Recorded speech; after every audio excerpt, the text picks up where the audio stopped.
तो बच्चों पिछली जो वीडियो थी उसमें हमने पढ़ा था नर्स समीकरण के बारे में।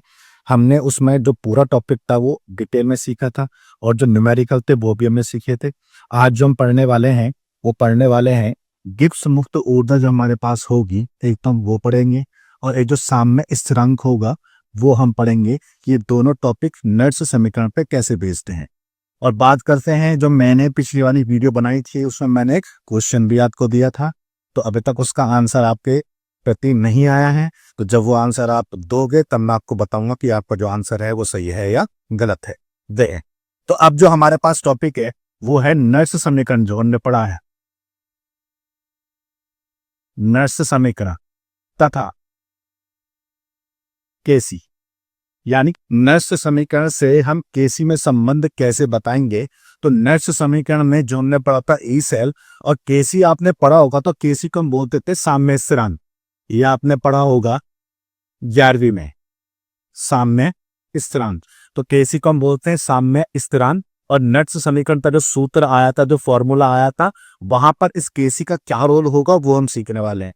तो थोड़ा सा अगर आइडिया देखें 11वीं का, केसी क्या था, हमने केसी कुछ ऐसे पढ़ा था कि मान लेते हैं यह है ए प्लस बी और ये साम्य में है सी प्लस डी के साथ। साम्य का मतलब रिएक्शन इस साइड भी जा रही है और इस साइड भी जा रही है, और साम्य का मतलब क्या होता है, दोनों तरफ की सांद्रताएं स्थिर हो जाती हैं।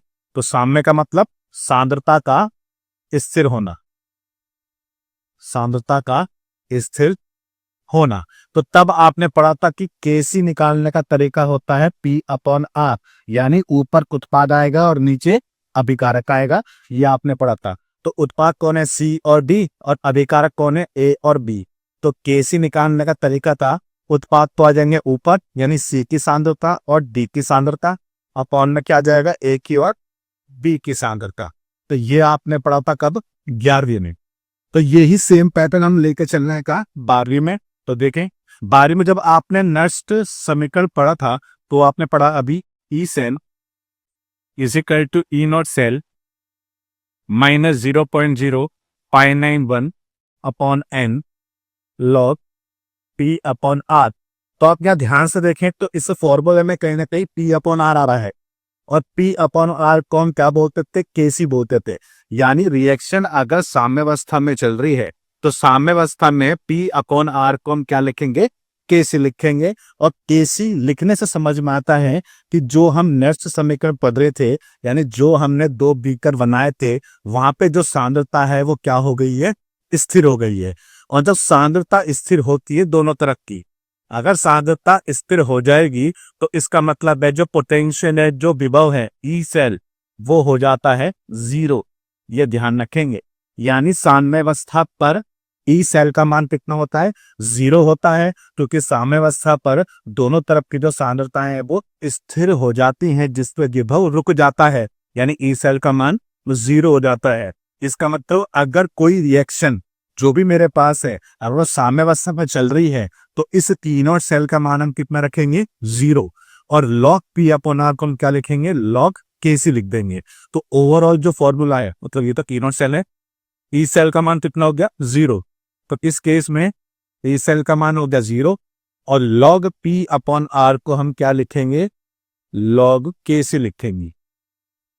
तो अब ये सारी वैल्यूज को मैं यहां पर रखता हूं। तो ये तो हो गया zero is equal to E not cell minus 0.0591 upon n, और लॉग पी अपॉन आर की जगह लॉग केसी आ जाएगा। अब क्योंकि ये माइनस में तो इस साइड लेके आ जाएंगे तो प्लस हो जाएगा।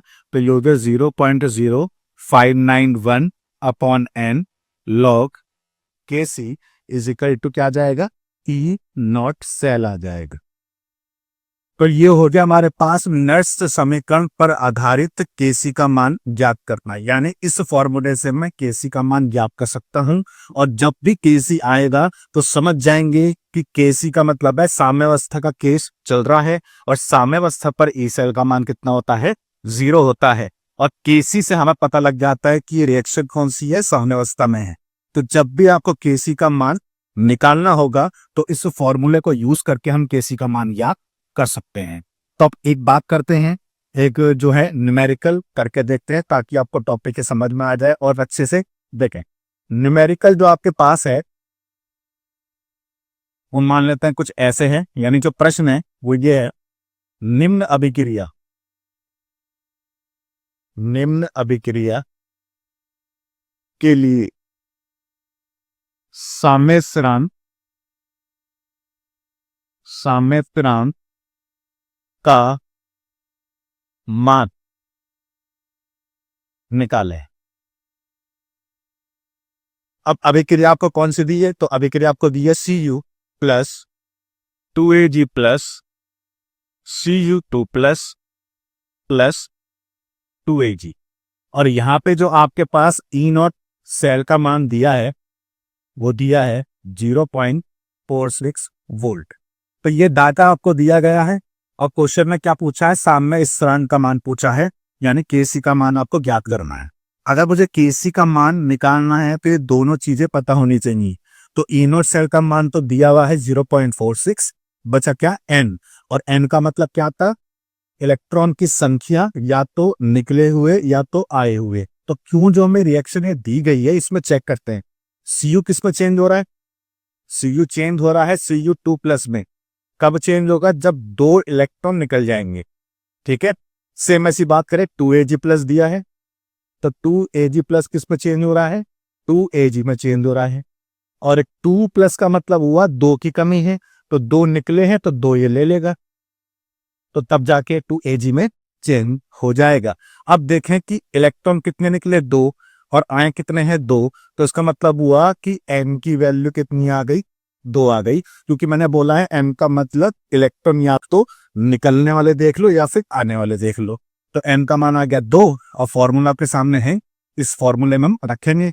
तो ई नॉट सेल का मान कितना हो गया, 0.46 इजिकल टू 0.0591 अपॉन एन का मान कितना हो गया, 2, और ये हो गया लॉग केस। अब 2 की गुणा यहाँ पे और ये 1 बटे में आ जाएगा, तो 0.46 गुणा 2 बटे में क्या आ जाएगा, 0.0591 इजिकल टू लॉग केसी। तो आई होप यहां तक आपको समझ में आया होगा। अब बात करते हैं कि इस पूरी वैल्यू को सॉल्व करने के बाद आंसर आ रहा है 15.6 इजिकल टू लॉग केसी आ रहा है। अब ध्यान दे रखना है कि हमें निकालना क्या है, सामने स्थिरांक यानी केसी का मान ज्ञात करना है। पर केसी का मान ज्ञात करना है, पर इससे पहले क्या लगा है, लॉग। तो जब ऐसी कंडीशन आती है कि हमें ए की वैल्यू निकालनी हो और उससे पहले अगर लॉग दिया है तो फिर एंटी लॉग यूज होता है, ध्यान रखना। और एंटी लॉग लगाते हम कैसे हैं, तो इस लॉग को इस साइड लेके जाएंगे, तो बन जाएगा एंटी लॉग, क्या, एंटी लॉग 15.6 बराबर में क्या आ जाएगा, केसी। तो इस तरीके से हम केसी का मान फिर ज्ञात करते हैं और आपको एंटी लॉग की वैल्यू दी जाएंगी, तब जाके आप इसकी वैल्यू को निकाल सकते हो। तो लगभग एंटी लॉग 15.6 की वैल्यू होती है 3.92 इंटू 10 की पावर 15। तो कोई घबराने वाली बात नहीं है। अगर एंटीलॉग वाले क्वेश्चन आते हैं तो एंटीलॉग की वैल्यू आपको दी जाएगी, और जो वैल्यू दी जाएगी वो भी 1 से ज्यादा होंगी। यानी एंटीलॉग मान लो 15.6 दिया है, एंटीलॉग 3 दिया है, एंटीलॉग 18 दिया, तो कुछ भी दिया है, तो एंटीलॉग की 3-4 वैल्यू दी होंगी, उसमें से कौन सी वैल्यू लगानी है वो वैल्यू आपको यूज कर लेनी है। तो इस तरीके से हम केसी का मान याद कर लेंगे। और खासकर एक बात का हमेशा ध्यान रखेंगे, जब भी कोई वैल्यू निकालते हैं उससे पहले अगर लॉग है तो फिर एंटी लॉग का यूज होता है, इस चीज का ध्यान रखना। तो आई होप ये न्यूमेरिकल वाला पार्ट आपको समझ में आया होगा। और कॉन्सेप्ट हमारे पास जो है वो ध्यान रखेंगे कि जब भी केसी है तो ध्यान रखना, केसी बताता है साम्यावस्था को, और साम्यावस्था पर सांद्रता स्थिर रहती है, और स्थिर का मतलब है कि साम्यावस्था पर ई सेल का मान कितना होता है, 0 होता है, ये भी ध्यान रखेंगे। चलो अब हम बढ़ते हैं नेक्स्ट टॉपिक के ऊपर। देखिए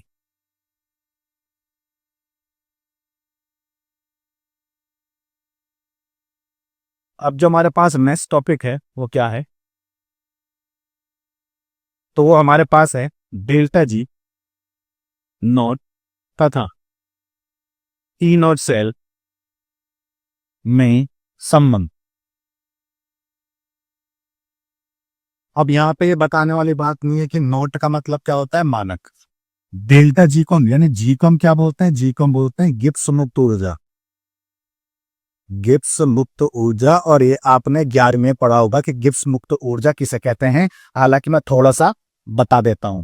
गिब्स मुक्त ऊर्जा का मतलब होता है किसी भी रिएक्शन की अगर हम बात कर रहे हैं तो किसी भी उपयोगी कार्य को करने के लिए जो ऊर्जा खर्च होती है उसको हम क्या बोलते हैं, गिब्स मुक्त ऊर्जा। यानी कोई भी रिएक्शन अगर चल रही है उसमें उपयोगी कार्य को करने के लिए जो ऊर्जा खर्च होगी उसको हम क्या बोलेंगे, गिब्स मुक्त ऊर्जा बोलेंगे। और आपने सीखा होगा कि मान लेते हैं ए चेंज हो रहा है बी में, तो इसकी गिब्स मुक्त ऊर्जा मान लेते हैं G1 है, इसकी क्या है G2 है। तो ये क्या आ जाएगा, इन दोनों का अंतर G2 माइनस G1, जिसको हम क्या बोलते थे, डेल्टा G। इसका मतलब है अगर G का नाम है गिब्स मुक्त ऊर्जा तो डेल्टा का मतलब होता है गिब्स मुक्त ऊर्जा में परिवर्तन। ये होता है गिब्स मुक्त ऊर्जा में परिवर्तन को हम क्या बोलते हैं, डेल्टा G बोलते हैं। तो हालांकि G जो है वो 11वीं का टॉपिक है, थोड़ा बहुत मैंने बता दिया है ताकि आपको बारे में थोड़ा सा ये काम आ जाए। तो ध्यान रखेंगे कि G का मतलब क्या होता है, गिब्स मुक्त ऊर्जा, यानी वो ऊर्जा जो किसी उपयोगी कार्य को करने में खर्च होती है उसको हम क्या बोलते हैं, गिब्स मुक्त ऊर्जा। हालांकि एक चीज मुझे और बतानी है, डेल्टा G का मान अगर माइनस में आता है तो 11वीं में आपने पढ़ा होगा कि ऐसी अभिक्रियाएं कौन सी होती हैं, स्वतः प्रवर्तित होती हैं। स्वतः प्रवर्तित होती हैं यानी स्पॉन्टेनियस होती हैं, यानी स्पॉन्टेनियस होती हैं। स्पॉन्टेनियस या स्वतः प्रवर्तित का मतलब वो अभिक्रियाएं जो अपने आप चलती हैं, स्वतः चलती हैं, उन्हें क्या बोलते हैं, स्वतः प्रवर्तित अभिक्रियाएं बोलते हैं। और ये स्वतः प्रवर्तित कब होगी, स्पॉन्टेनियस कब होगी, जब डेल्टा जी का मान कितना होगा, माइनस में होगा। इस बात को ध्यान रखना। और एक और चीज का ध्यान रखेंगे, हम बात कर रहे थे सामने की, तो सामने पर आप पढ़ चुके हो कि ई सेल का मान कितना होता है, 0 होता है। इस चीज को भी ध्यान रखेंगे, सामने पर ई सेल का मान कितना होता है, 0 होता है। और डेल्टा जी का मान भी सामने पर 0 होता है, इस चीज को ध्यान रखेंगे। चलो अब हम बढ़ते हैं अपने मेन टॉपिक के ऊपर। डेल्टा जी और ई सेल के मध्य जो संबंध होता है वो होता है delta G not is equal to minus n F E not cell. ये इन दोनों के मध्य संबंध होता है। आप यहाँ अगर ध्यान से देखो तो दोनों पे नोट लगा हुआ है, यानी दोनों मानक में है। अगर न्यूमेरिकल में मानक नहीं है तो फिर हम सिंपल क्या लिखेंगे, डेल्टा जी बराबर माइनस एन एफ ई से लिख देंगे। यानी अगर मानक है तो नोट लगाएंगे और मानक नहीं है तो नोट नहीं लगाएंगे। अब बात करते हैं कि इसमें कोई भी ऐसा शब्द नहीं है जो आपने पढ़ा ना हो। एन का मतलब सेम वही है जो हमने पीछे पढ़ा। एन का मतलब इलेक्ट्रॉन की संख्या कितनी निकली है, कितनी आई। एफ का मतलब है फैराडे स्थिरांक, जो हम पढ़ चुके हैं, फैराडे स्थिरांक। बात रही ई नॉट सेल, ये आपको पता ही है, मानक सेल विभव, मानक सेल विभव। और मानक हट जाएगा अगर इसके ऊपर नोट नहीं आएगा। अब बात को समझे, देखो डेल्टा जी मैंने बोला है कि डेल्टा जी का मान अगर माइनस में होगा तो वो अभिक्रिया कौन सी होगी, स्पॉन्टेनियस, स्वतः ही चलेगी। अब देखें इस फॉर्मूले को अगर मैं ऐसे लिख दूं कि इस माइनस को मैंने यहां लिख दिया, माइनस डेल्टा जी नॉट बराबर क्या बच गया, n F E not cell बच गया। अब खुद सोचो, अगर इसका मान ई नॉट सेल का मान अगर माइनस में होगा मान लो, तो माइनस और ये माइनस क्या हो जाएगा, प्लस हो जाएगा, यानी कट जाएगा, फिर प्लस में आ जाएगा। और डेल्टा जी नॉट मुझे प्लस में नहीं चाहिए, किस में चाहिए, माइनस में। तो इसका मतलब अगर ई नॉट सेल का मान प्लस में होगा तो सिंपल सी बात है, प्लस और माइनस माइनस हो जाएगा। इसका मतलब डेल्टा जी का मान किस में आएगा, माइनस में आएगा। इसका मतलब ये केस आ जाएगा। तो मैं चाहता हूं कि अभिक्रिया स्वतः ही चले, तो डेल्टा जी का मान किस में होना चाहिए, माइनस में। और डेल्टा जी माइनस में कब आएगा, जब ई नॉट सेल का मान प्लस में होगा, तभी तो प्लस और माइनस माइनस बन पाएगा। तो ई नॉट सेल का मान माइनस में होना चाहिए, उसमें ये प्लस में होना चाहिए। इस चीज का ध्यान रखना। यानी कोई भी अभिक्रिया अगर मुझे स्वतः करानी है तो उस केस के लिए डेल्टा जी का मान माइनस में होना चाहिए और ई नॉट सेल का मान प्लस में होना चाहिए। इस चीज को ध्यान रखेंगे। और अब करके देखते हैं इसका न्यूमेरिकल। बच्चों देखें, अब जो न्यूमेरिकल हमारे पास है वो क्या है, डेनियल सेल के लिए मानक सेल विभव इतना है, निम्न अभिक्रिया के लिए मानक गिब्स मुक्त ऊर्जा का परिक्रम कीजिए। तो फॉर्मूला हमारे पास क्या है, डेल्टा जी नॉट बराबर minus n F E not cell. अब यह ध्यान से देखें तो मानक सेल विभव यानी ई नॉट सेल का मान कितना दिया है हमें, 1.1 वोल्ट दिया है। निम्न अभिक्रिया के लिए मानक गिब्स मुक्त ऊर्जा का परिकलन कीजिए, डेल्टा जी नॉट निकालना है। अब रिएक्शन हमें ये दी है तो इस फॉर्मूले में हमारे पास ये वैल्यू दी हुई है। एफ फैराडे स्थिरांक है, इसकी वैल्यू में पता है कितनी होती है। एन की हम बात करते हैं तो एन निकाल के देखेंगे और डेल्टा जी नॉट हमें निकालना है। तो ओवरऑल ऑफ एन देखें, Zn चेंज हो रहा है Zn 2+ में यानी 2 इलेक्ट्रॉन निकाले हैं। Cu 2+ चेंज हो रहा है Cu में यानी 2 इलेक्ट्रॉन लिए हैं। तो ओवरऑल n का मान कितना आ रहा है, 2 आ रहा है। तो अब इस फॉर्मूले में सारी वैल्यू रखेंगे तो डेल्टा जी नॉट बराबर माइनस एन का मान हो गया 2 गुणा एफ का मान हो गया 96,500 गुणा ई नॉट सेल का मान कितना हो गया 1.1 हो गया। तो जब आप इसे सॉल्व करोगे तो ये वैल्यू आ जाएगी, ठीक है, -21227। अब बात करते हैं कि ये जो वैल्यू आ रही है वो किस में आ रही है, माइनस में आ रही है। माइनस का मतलब है कि ये अभिक्रिया कैसी होगी, स्वतः होगी। बात करते हैं मात्रक की, तो मात्रक देखें 96500 फैराडे स्थिरांक का मात्रक है, मतलब वैल्यू है। तो फैराडे का जो स्थिरांक होता है वो क्या होता है, कूलाम पर मोल होता है, कूलाम पर मोल होता है। और ई नॉट सेल का मात्रक क्या है, वोल्ट है, तो गुणा वोल्ट हो गया। तो मात्रा क्या आएगा, -21227 कूलाम पर मोल इंटू वोल्ट आ रहा है। इनकी वैल्यू को जरा मैं यहां कर रहा हूं साइड में, ये हो गया कूलाम पर मोल इंटू वोल्ट। ये जो कूलाम और वोल्ट है इसको हम क्या लिखते हैं, सीवी। कूलाम वोल्ट जो होता है वो जूल के बराबर होता है, ध्यान रखना। कूलाम और वोल्ट किसके बराबर होता है, जूल के। तो इसका मतलब है इन दोनों की गुणा कर देंगे तो जूल में आ जाएगा -212 यानी 27 जूल। अब बाकी पर मोल बच गया है तो ये हमारा आंसर किस में आ जाएगा, जूल पर मोल में आ जाएगा। हम इस आंसर को किलो जूल पर मोल में भी लिख सकते हैं, वो अपनी इच्छा है जब तक क्वेश्चन में ना पूछा जाए। नहीं तो ओवरऑल जो हमारा आंसर आ रहा है वो किस में आ रहा है, जूल पर मोल में आ रहा है। और सबको पता है कि जो जी है इसका नाम क्या है, गिब्स मुक्त ऊर्जा। और ऊर्जा का मात्रक सबने पढ़ा है कि जूल में होता है। और पर मोल का मतलब है 1 मोल की बात चल रही है। अब और क्वेश्चन करके देखते हैं ताकि आपको और अच्छे से समझ में आए। अच्छा, और जो नेक्स्ट है क्वेश्चन वो देखें, एक सेल जिसमें निम्न अभिक्रिया होती है, अभिक्रिया ये दी है का 298 केल्विन ताप पर ई नॉट सेल का मान इतना वोल्ट है। सेल अभिक्रिया की मानक गिब्स मुक्त ऊर्जा एवं साम्य स्थिरांक का परिकलन कीजिए। तो सबसे पहले साम्य स्थिरांक निकालेंगे हम बाद में, पहले मानक गिब्स मुक्त ऊर्जा हम ज्ञात करेंगे। गिब्स मुक्त ऊर्जा और ई नॉट सेल का मान दिया हुआ है तो इन दोनों को देख के समझ में आता है कि फॉर्मूला कौन सा यूज होगा, delta G not is equal to minus n F E not cell use होगा। ठीक है, अब बात यहां पे करते हैं कि ई नॉट सेल का मान दिया हुआ है, एफ फैराडे स्थिरांक है जिसका मान हमें पता ही है, और एन का मतलब इलेक्ट्रॉन यहाँ पे कितने हैं वो हमें चेक करना है। तो 2f3+ चेंज हो रहा है 2f2+ में, यानी 3 दूनी 6, तो यहाँ पे +6 है, यहाँ पे +4 है, यानी 2 दूनी 4। तो 6 से ये 4 में जा रहा है, कितने का चेंज आ रहा है, 2 का। ये 2 माइनस में है और इस पर कुछ नहीं, यानी इस पर 0 है। तो ये 2 से किस में जा रहा है, 0 में, यानी चेंज कितने का है, 2 का। यानी ओवरऑल जो n की वैल्यू आई वो हमारे पास कितनी आ गई है, 2। और फैराडे स्थिरांक की वैल्यू कितनी होती है, 96500 कूलाम पर मोल। और n का मतलब भी क्या था, मोल की संख्या। इलेक्ट्रॉन जो हमारे पास है वो किस में है, मोल में है। तो इसका मतलब है n का जो मान होता है मोल में होता है, तो ये इसका मात्रा क्या जाएगा, 2 मोल। क्योंकि हमने पढ़ा है कि जो भी संख्या आगे लिखी जाती है उसको हम क्या बोलते हैं, मोल बोलते हैं। तो कितने मोल इलेक्ट्रॉन हमारे पास हैं, तो 2 मोल हैं। ठीक है, अच्छा देखें फॉर्मूला ये रहा, सबसे पहले डेल्टा जी नॉट का मान निकालें तो बराबर माइनस, इसके बाद n का मान 2 मोल गुणा f का मान 96500 कूलाम पर मोल गुणा ई नॉट सेल का मान, ई नॉट सेल का मान है 0.236 और ये वोल्ट।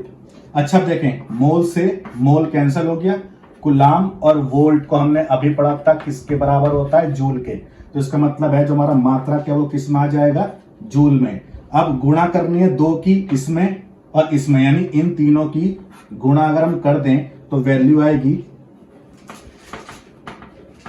इतनी, यानी 45,548। और यहाँ पे साइन माइनस का है तो यहाँ पे माइनस का हम यूज कर लेंगे।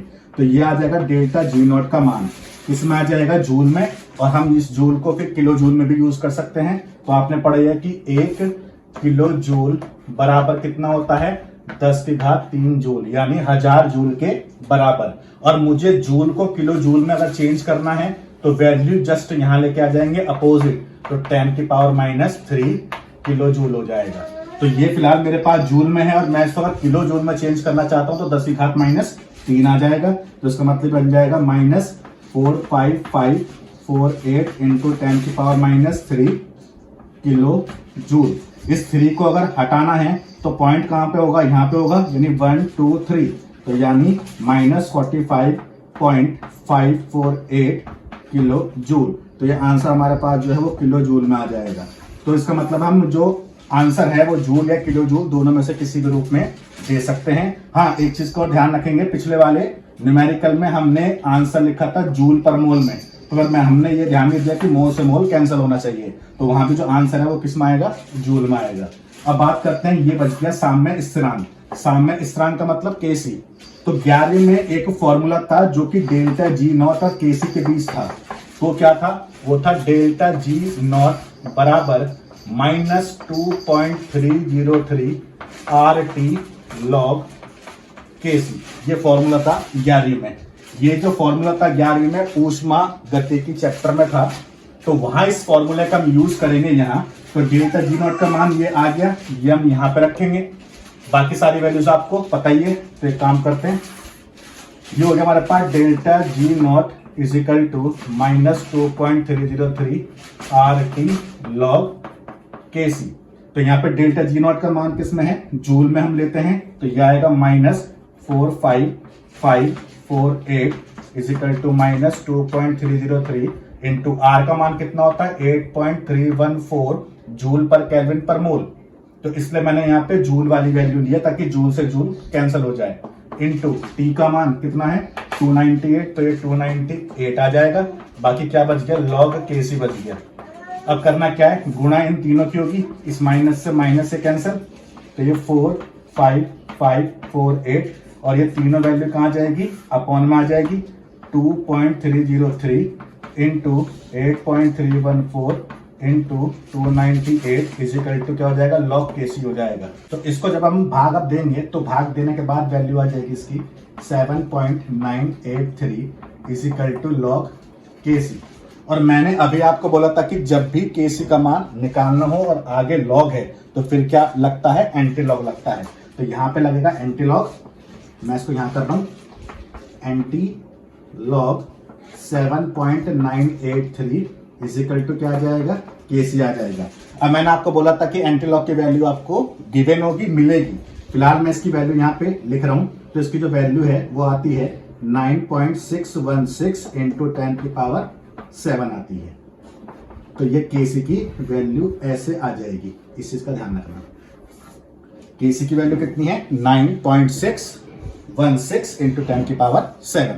तो आई होप ये पूरा लेक्चर आपको समझ में आया होगा। नर्स समीकरण, गिब्स मुक्त ऊर्जा या मानक गिब्स मुक्त ऊर्जा और जो इनोट सेल है उसके भी संबंध, न्यूमेरिकल। तो अब आप अपने से क्वेश्चन करके देखिएगा, कोई भी डाउट हो तो कमेंट बॉक्स में जरूर मेंशन करें। तो मिलते हैं नेक्स्ट वीडियो के अंदर।